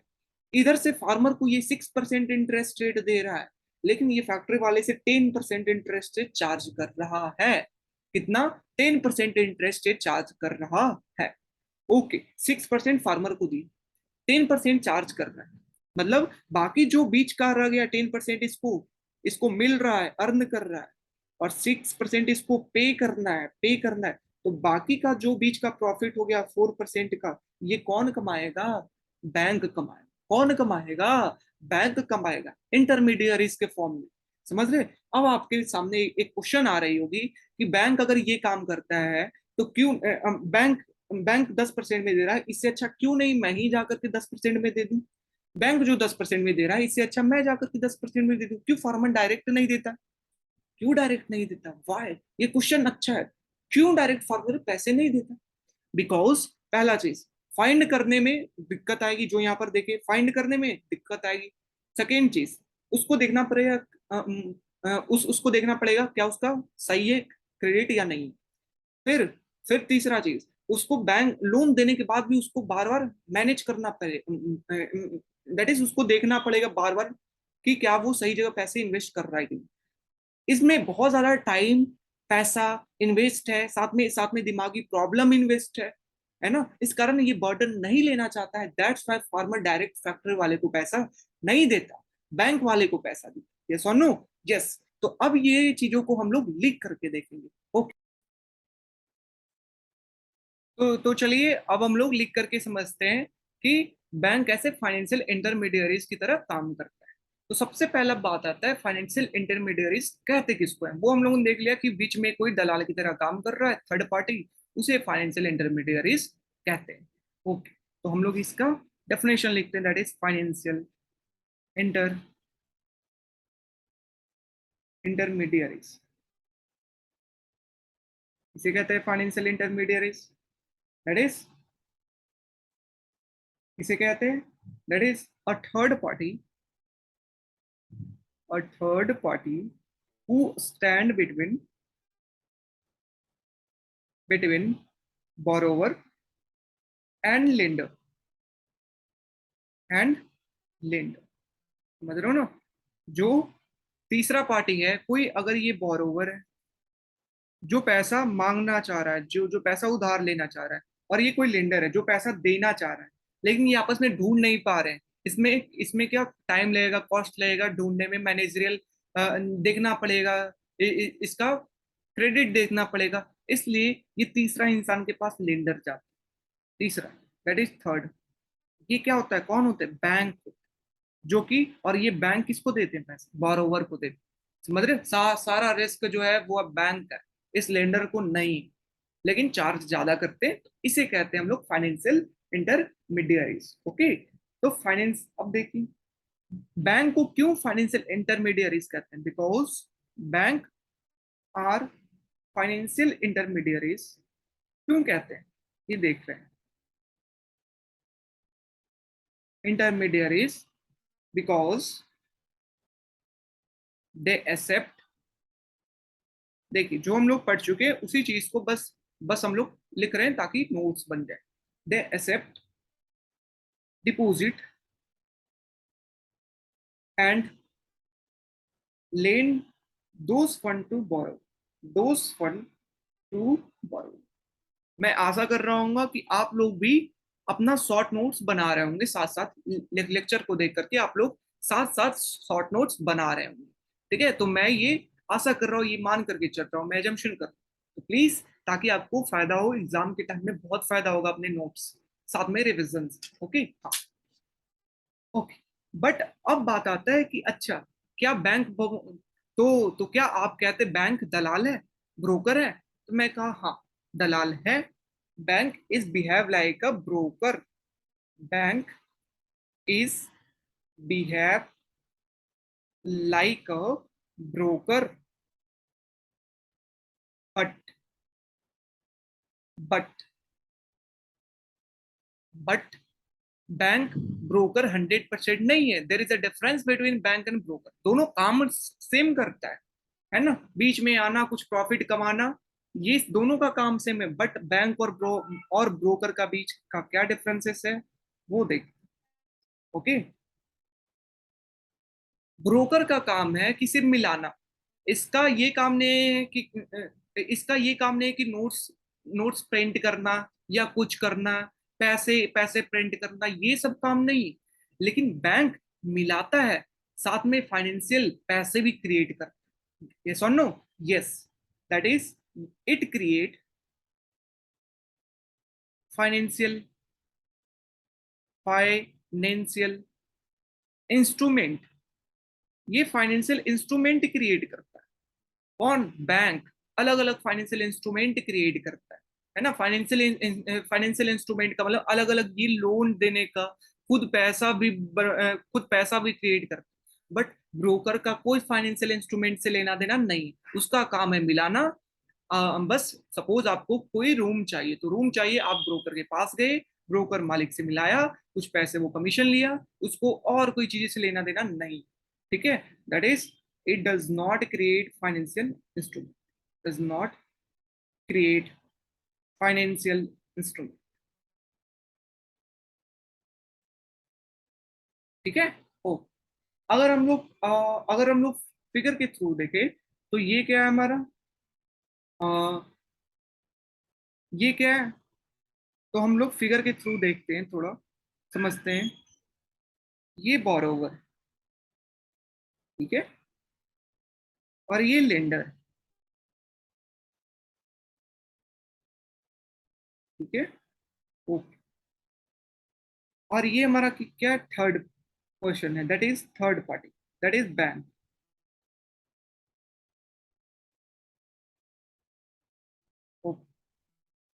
अब देखिए, अगर लेंडर, जो देने वाला है पैसा, जो लोन देना चाह रहा है, वो डायरेक्ट अगर इसे दे दे, तो इसे हम लोग क्या कहेंगे, डायरेक्ट, डायरेक्ट फाइनेंस, है ना, डायरेक्ट पैसा दे रहा है, डायरेक्ट फाइनेंस। बट जानते हैं इसमें ट्रांजेक्शन कॉस्ट है, इसमें टाइम है, सारा चीज है, देखना पड़ेगा कौन अच्छा इंसान है, कौन खराब है। इस कारण लेंडर किसको देता है, थर्ड पार्टी को। थर्ड पार्टी फिर किसको देगा, जिसको जरूरत है। तो इसे क्या कहेंगे, इनडायरेक्ट फाइनेंस। समझ रहे हैं, डायरेक्ट फाइनेंस और इनडायरेक्ट फाइनेंस किसे कहते हैं, एनी प्रॉब्लम, नहीं। ओ, अब हम लोग देख चुके हैं कि क्यों बैंक को पैसे देता है। जब इंटरेस्ट रेट कम दे रहा है, फिर भी क्यों लो लेंडर जो है वो बैंक को पैसे देता है, क्यों देता है? बिकॉज इसमें रिस्क कम रहता है, क्योंकि उसमें ढूंढना पड़ता है सारा चीज। तो वो अब लिखने के लिए जा रहे हैं, वाई वाई वाई जो लेंडर है वो पैसे देता है बैंक को, वाई, जबकि वो जानता है कि इंटरेस्ट रेट हमको कम मिल रहा है, बैंक को इंटरेस्ट रेट ज्यादा मिल रहा है। पहला reason, transaction cost. Transaction cost का मतलब उसको अगर वो पैसे नहीं देगा तो उसको टाइम ज्यादा खपत करना पड़ेगा, कौन अच्छा है कौन खराब। साथ में साथ उसको बॉन्ड पेपर, लीगल पेपर, अगर पैसे नहीं दिया तो वो कोर्ट में जाएगा, जज के पास जाएगा, दैट इज लीगल कॉस्ट भी बहुत ज्यादा है। That is my point. तो इसलिए पहला तो ट्रांजेक्शन कॉस्ट के कारण। सेकेंड क्या, cost of checking credit of borrow, credit of borrow, cost of checking credit of borrower, मतलब जो भी बोरोवर जिसको भी लोन देना है उसका क्रेडिट चेक करने में भी कुछ कॉस्ट लग रहा है। दैट्स वाई वो नहीं देना सोचेगा, वो बैंक को ज्यादा प्रेफर करता है। और क्या, कॉस्ट ऑफ मॉनिटरिंग बोरोवर, मतलब लोन दे दिया उसके बाद भी उसे देखना पड़ता है कि क्या वो सही जगह पैसे इस्तेमाल कर रहा है कि नहीं कर रहा है, मॉनिटर करना पड़ता है ना।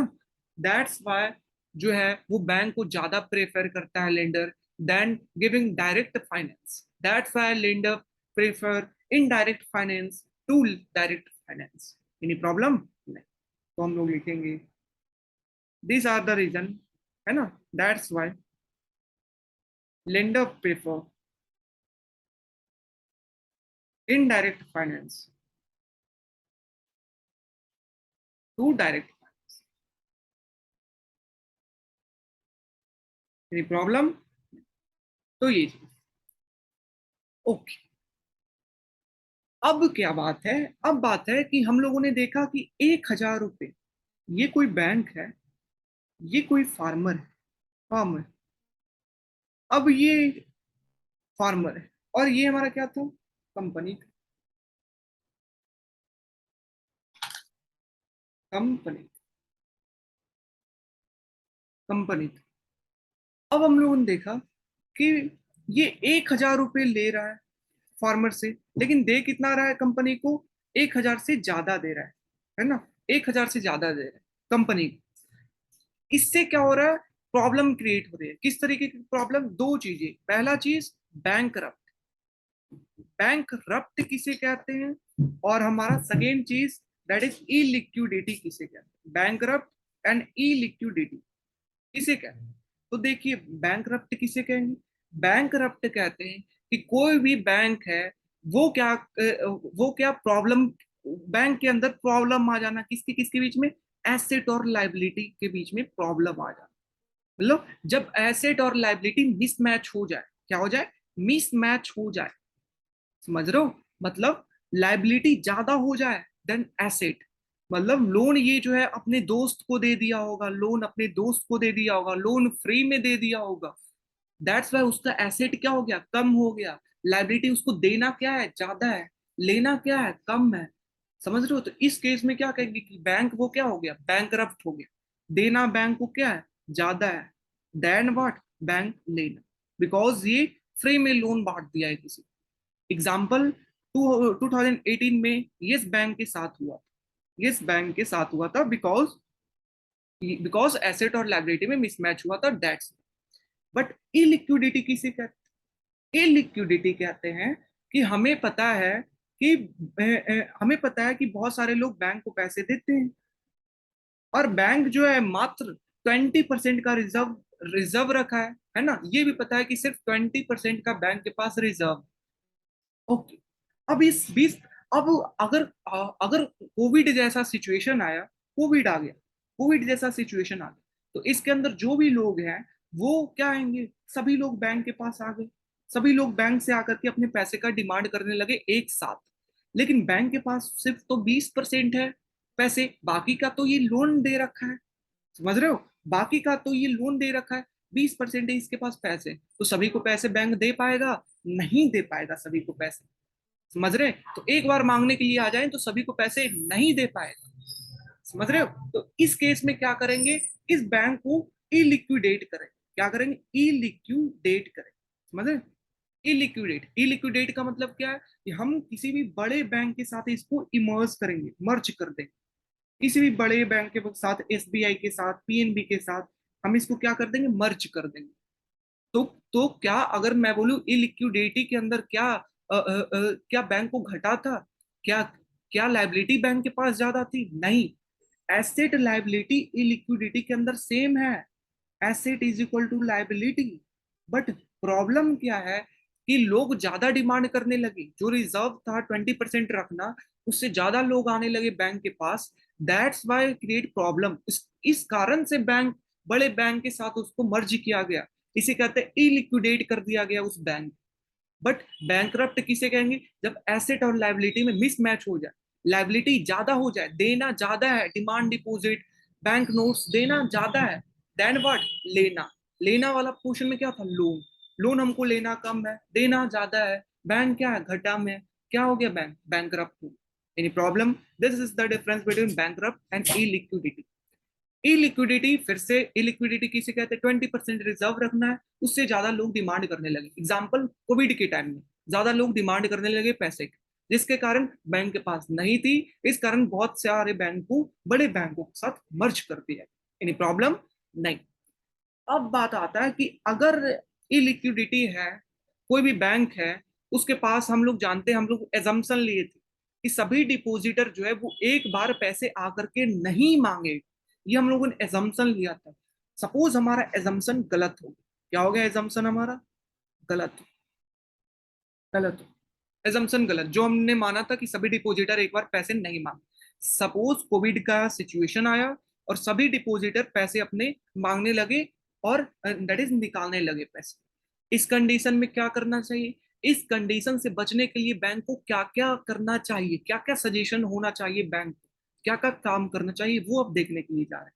अब हमारा क्वेश्चन है, अब हमारा है हाउ टू अवॉइड illiquidity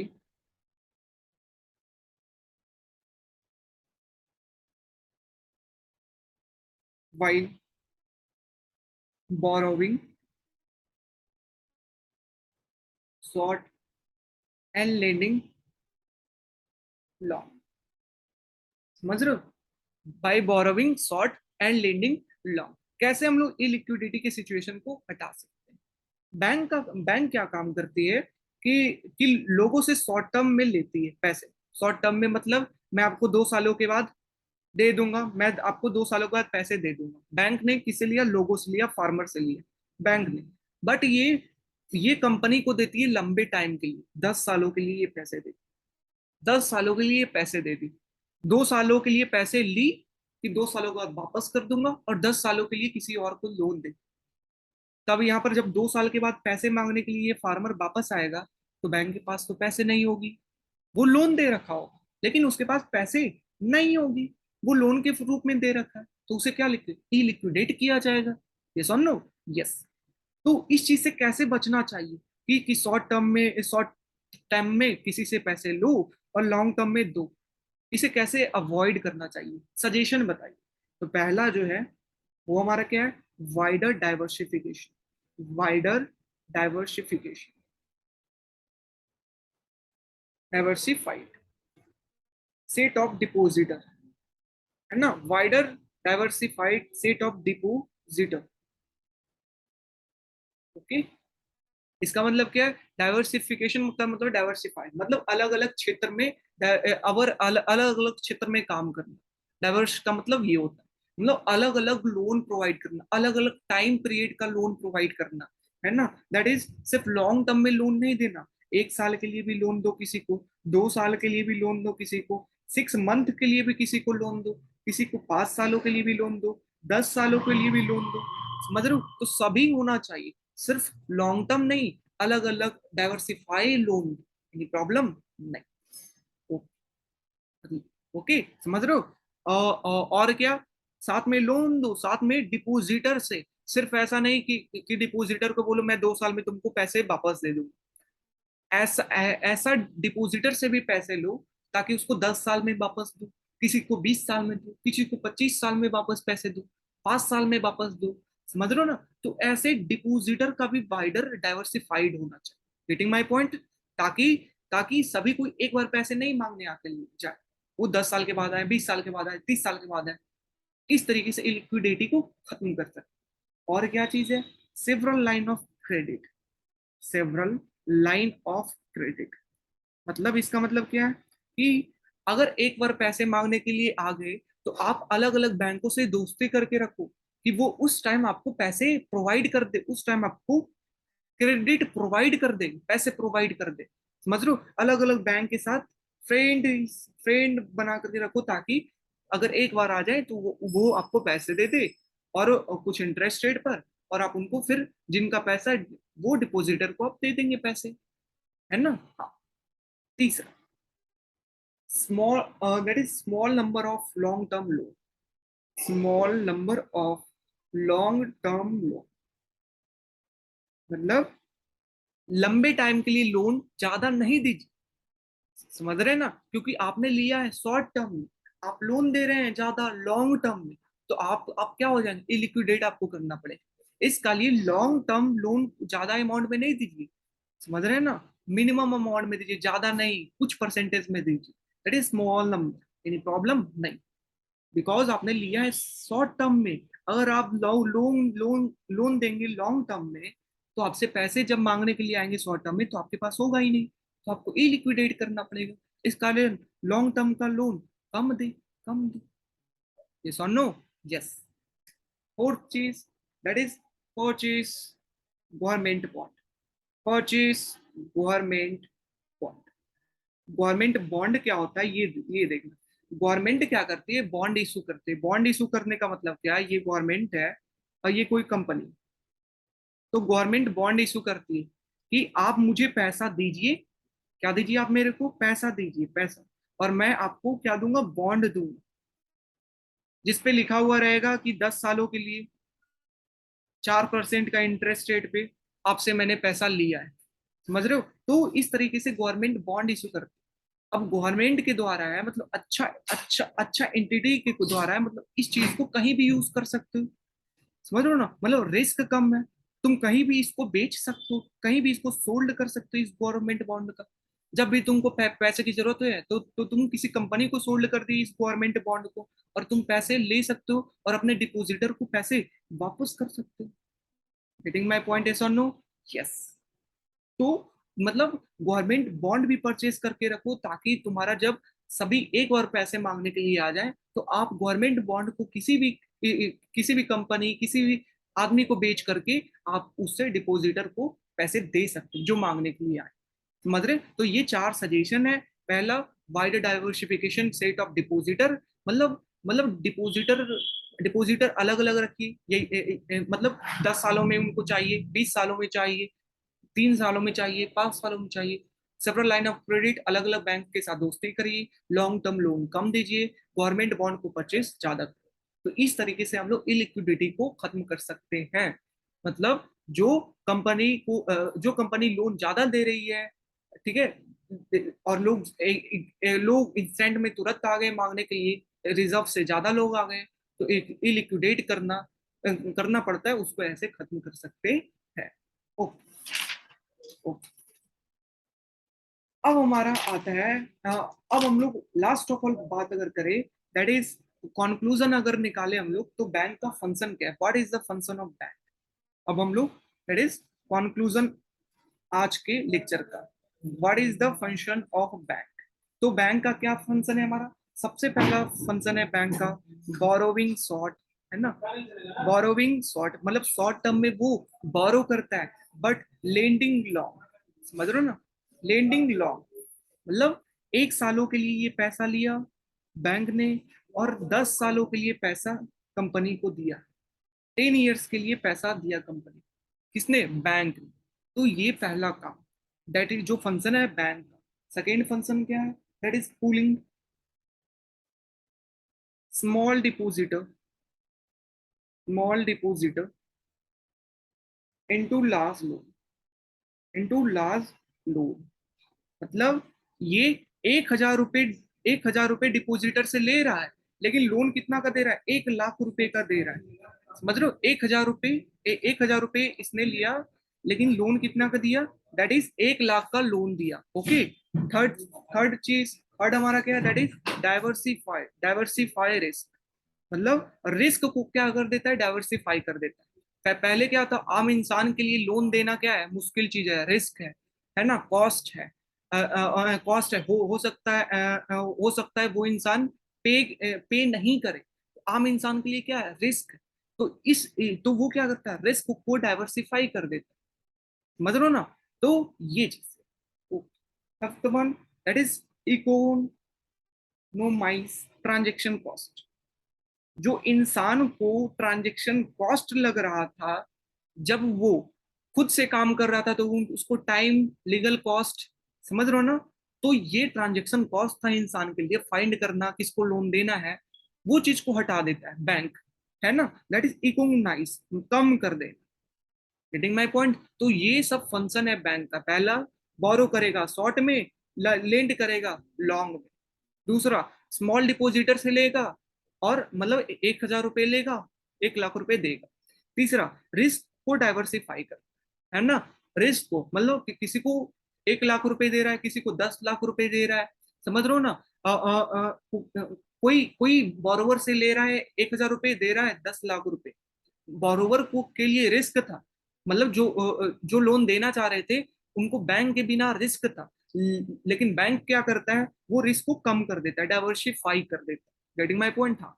तीसरा, जो ट्रांजेक्शन कॉस्ट झेल रहे थे लोग, उसको इकोनोमाइज कर देते, कम कर देते। That is the function of bank. Any problem? नहीं।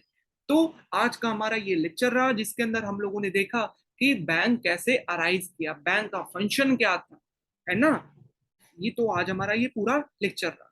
तो जो भी किसी को नोट्स चाहिए, तो आप लोग नीचे लिंक है दिया हुआ, उस पर क्लिक करके आप लोग नोट्स ले सकते हैं। और इसका अगर इसका पीडीएफ भी चाहिए जो ये नोट्स है, तो लिंक नीचे दिया हुआ रहेगा, उस पर क्लिक करके आप लोग नोट्स वहां से गेट कर सकते हैं। ओके, तो आज का हमारा topic, that is evolution of bank, खत्म हुआ। सो चलिए मिलते हैं हम लोग नेक्स्ट लेक्चर में, है ना। So thank you so much. आप लोग इससे पहले, आप लोग प्लीज नोट्स को रिवाइज करें, नोट्स को पढ़े, और लेक्चर देखने टाइम जरूर आप लोग नोट्स, छोटा छोटा नोट्स बनाए, आपको बहुत काम आएगा। ठीक है। So thank you so much, मिलते हैं हम लोग नेक्स्ट लेक्चर में।